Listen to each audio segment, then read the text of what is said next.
شهری پر از مکانهای شگفت‌انگیز که تاریخ و فرهنگ ایران رو به بهترین شکل نمایش میده. از مسجد نصیرالملک تا تخت جمشید، از شراب جهانیش و مردمی که همیشه در حال زندگی کردنن. و من حمید خسروی امروز از شیراز، شهر اردیبهشت میگم.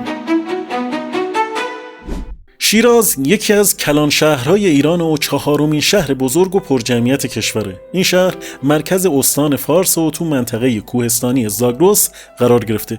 بیشتر مردم شیراز فارسی زبانن و با لهجه زیبای شیرازی حرف میزنن. البته ترک‌های قشقایی و لرها هم جزء قومیت‌های دیگه این شهر محسوب میشن. از نظر مذهبی بیشتر ساکنین شیعه هستن، ولی یک تعداد کم اهل سنت اینجا حضور دارن. اقلیت‌های مذهبی مثل زرتشتیان، مسیحیان و یهودیان هم تو شیراز هستن که زندگی میکنن. شیراز از زمان هخامنشیان تو کتیبه های تخت جمشید اسمش اومده. تو موزه متروپولیتن نیویورک هم یه سری ظروف و سکه قدیمی هست که نشون میده این شهر تو زمان سلوکیان و اشکانیان و ساسانیان حضور داشته و چقدر مهم بوده. بعد از حمله اعراب، سفاری ها و آل بویه به آبادانی این شهر کمک کردن، اما یک بار یک سیل شدید شهر رو خراب میکنه. توی حمله افغان هم یک بار خسارت عجیبی میبینه، اما همچنان سرپا باقی میمونه و توی چند دهه اخیرم کلی پیشرفت کرد و بزرگ شده. از اوایل فروردین تا اواخر اردیبهشت بهترین وقت برای سفر به شیراز. اصلا بهش میگن شهر اردیبهشت. توی این فصل عطر بهار نارنج تو کوچه پس کوچه های شهر میبیچه و هوای خنک و دلپذیرش حسابی آدمو سر حال میاره. الان وقتشه که سفرمون رو به شیراز زیبا شروع کنیم. به محض ورود به شیراز به دروازه قرآن میرسیم. البته اگه از اصفهان بیایم، چون این دروازه تو قسمت شرقی شیراز قرار داره. 6 دروازه قدیمی شیرازه که از قدیم باقی مونده. اسم دروازه قرآن هم از قرآنی گرفته شده که عضدالدوله دیلمی، امیر دیلمیان، دستور داده توی محوزه بالای طاق دروازه بذارن تا کسانی که از این دروازه عبور میکنن سفر راحت و بی خطری داشته باشن. مکان دیدنی بعدی شیراز بازار وکیله. بازار وکیل شیراز پر از مغازه‌ها و دکه‌های مختلفه که سالانه هزاران گردشگر بهش سر میزنن.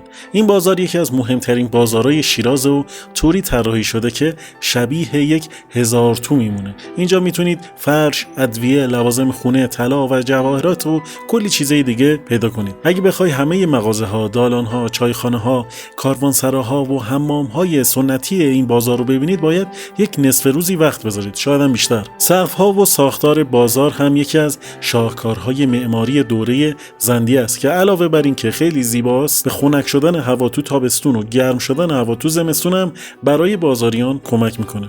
کنار بازار وکیل مسجد و حمام وکیل هم قرار داره. ورودی اینا با کاشی‌های صورتی شیرازی تزیین شده و 2 ایوان بزرگ دارن که خیلی هم جالب توجهن. طاق‌های شبستان مسجد وکیل بسیار زیبان و ستون‌های 48 تایی شبستان که طرح عمودی و اسلیمی دارن فضای مسجد رو خیلی شگفت انگیز نشون میدن. یکی دیگه از جذابیت‌ها و شگفتی‌های مسجد محراب و منبر 14 پله‌ای سنگ مرمریشه که از آذربایجان آوردن. تو دوران قاجار هم کاشیکاری‌هایی با طرح گلدار به اینجا اضافه شده. کنار مسجد حمام وکیل هم قرار داره که مال دوره زندیه است. ستون‌های پیشدار و سقف گنبدیش با حفره‌ای در نوکش ظاهر حمام رو زیبا کرده. خیلی حمام هم مجسمه‌هایی وجود داره که نشون میده مردم قدیم چطوری استحمام می‌کردن.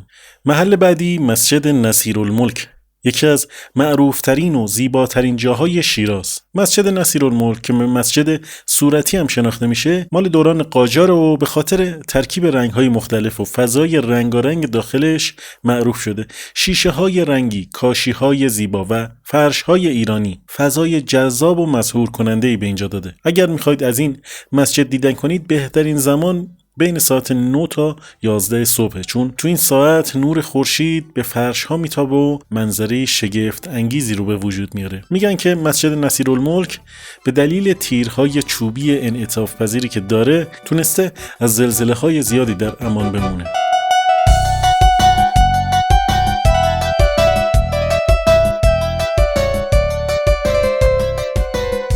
یکی دیگه از مهمترین و قدیمیترین مساجد شهر شیراز مسجد جامع عتیقه. میگن این مسجد اولین مسجد ایران و ساختش به دوره صفوی میرسه. مردم شیراز به این مسجد خیلی احترام میذارن و هر جمعه میرن اونجا تا قرآن بخونن و به همین دلیل بهش مسجد آدینه یا مسجد جمعه هم میگن. حافظ شیرازی معروف ترین شاعر پارسی زبانه که تو شیراز آرام گرفته. مقبره حافظ تو شمال غرب شیراز داخل یک باغ زیبا قرار داره. 65 سال بعد از فوت حافظ، میرزا ابوالقاسم گورکانی حاکم فارس یه ساختمون گنبدی روی قبرش میسازه. این بنا تو دوره‌های مختلف چند بار مرمت میشه. شاه عباس صفوی، نادرشاه افشار و کریم خان زند هم هر کدوم تو دوره خودشون مقبره رو بازسازی میکنن. مثلا کریم خان زند اولین کسی بوده که دستور داده روی قبر حافظ یه سنگ مرمر بذارن. روی این سنگ حاجی آقاسی بیک افشار، نستعلیق نویس آذربایجانی 2 بیت از شعرهای حافظ رو می نویسه. اما بنایی که امروز به عنوان آرامگاه حافظ میشناسیم تو سال 1314 ساخته شده. اون زمان علی اصغر حکمت وزیر فرهنگ با همکاری علی ریاضی رئیس فرهنگ فارس و نظارت علی سامی طرحی رو که آندره گودار معمار فرانسوی پیشنهاد داده بود رو اجرا میکنن. معماری این آرامگاه از سبک دوره زندیه الهام گرفته شده و امروزه گردشگران از همه جای دنیا به شیراز میرن تا از آرامگاه حافظ دیدن کنن. به جز حافظ، شیراز زادگاه شاعران بزرگ دیگه هم هست، مثل سعدی که در قرن 7 زندگی میکرد. آرامگاه سعدی توی شیراز خونش بوده و تا آخر عمرش هم انگار اینجا زندگی میکرده. بعد از مرگش هم همینجا دفن میشه و میشه مقبرش. شمس الدین محمد، یکی از پادشاهان ایلخانی، اولین آرامگاه سعدی رو میسازه تا یاد و نام این شاعر بزرگ همیشه زنده بمونه. اما سالها بعد حاکم فارس آرامگاهش رو خراب میکنه. میگذره و کریم خان زند اون رو دوباره احیا میکنه. در زمان قاجار اما میزنن سنگ قبرش رو میشکنن تا اینکه بعد از اون علی اکبر خان قوام الملک شیرازی یک سنگ قبر زیبا برای شیخ اجل میسازه. آرامگاه سعدی تا دوران پهلوی بارها خراب و دوباره ساخته شد. اما در سالهای بعد از قاجار محسن فروغی و علی اکبر صادقی تو سال 1324 طرحی برای ساخت آرامگاه مکعبی با گنبد آسمانی دادن و سال 1329 تا 1331 اون رو ساختن و افتتاحش کردن. اما بیایید حدود 70 کیلومتر از شیراز فاصله بگیریم تا به تخت جمشید برسیم.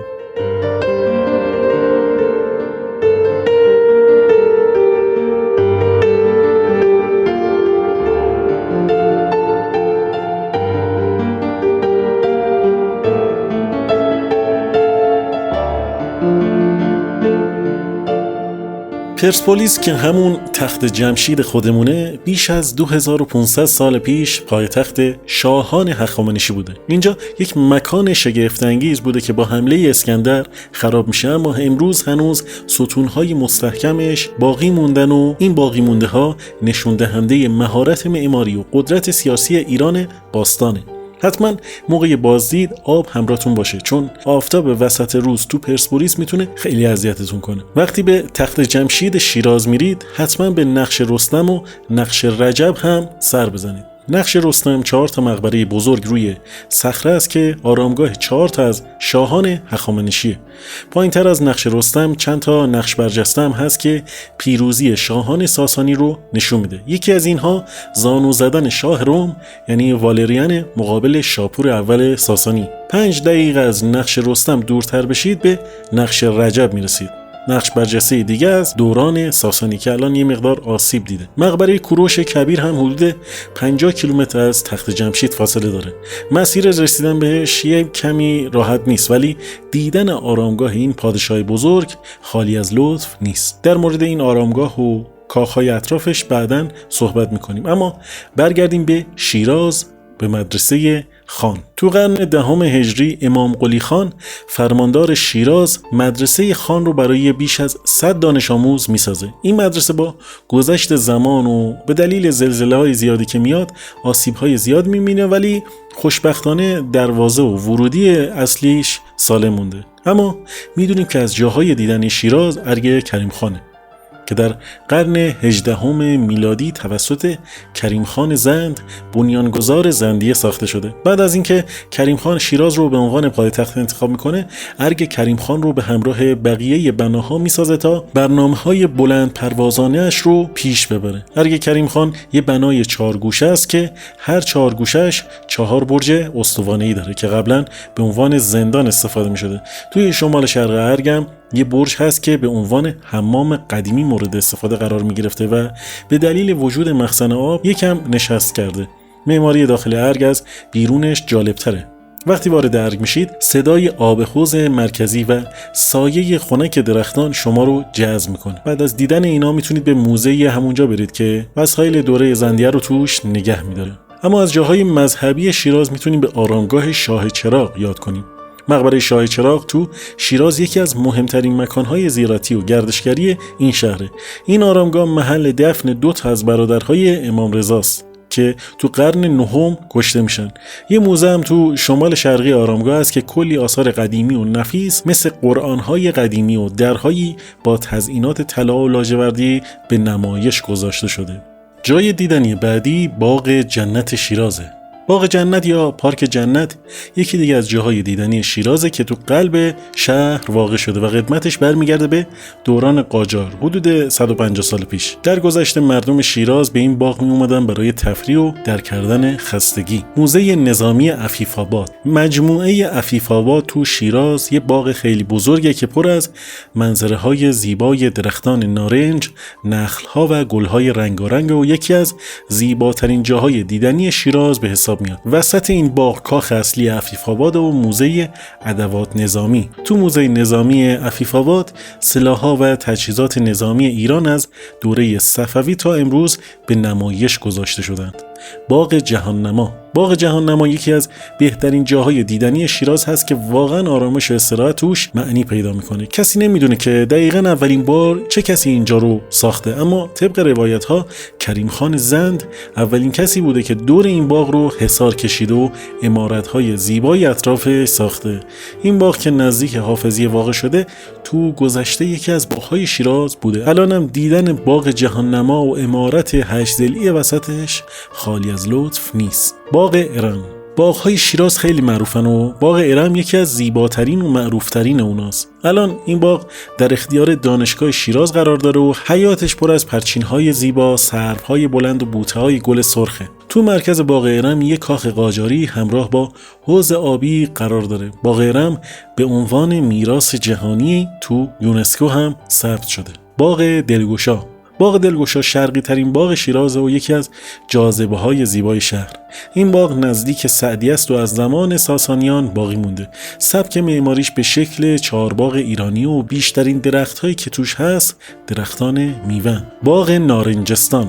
باغ نارنجستان شیراز اسمش رو از درخت‌های نارنجی که توش هست گرفته. این باغ کوچکترین و قشنگترین باغ شیراز به حساب میاد و جزء عمارت‌های عیانی محمد علی خان قوام الملک. ورودی عمارت مرکزی این باغ که به عمارت قوام هم معروفه به صورت قرینه طراحی شده و بعدش میرسی به اتاق‌هایی که کاشی‌کاری‌های ظریف و هنرمندانه‌ای داره. اما از مکان‌های دیدنی شهر تمام نشدنی شیراز اگه بخوام بگم باید از موزه پارس، موزه 7 تنان، موزه هنر مشکین باف، باغ تخت، آرامگاه بابا کوهی، موزه سنگ و گوهر دریای نور، باغ خلیلی، خانه صابر، آبنبار وکیل، آرامگاه خواجوی کرمانی، موزه موسیقی شیراز، رصدخانه ابوریحان بیرونی شیراز، دریاچه مهالو شیراز، عمارت شاپوری، باغ ملی شیراز، خانه زینت الملک شیراز یاد کنیم. و در نهایت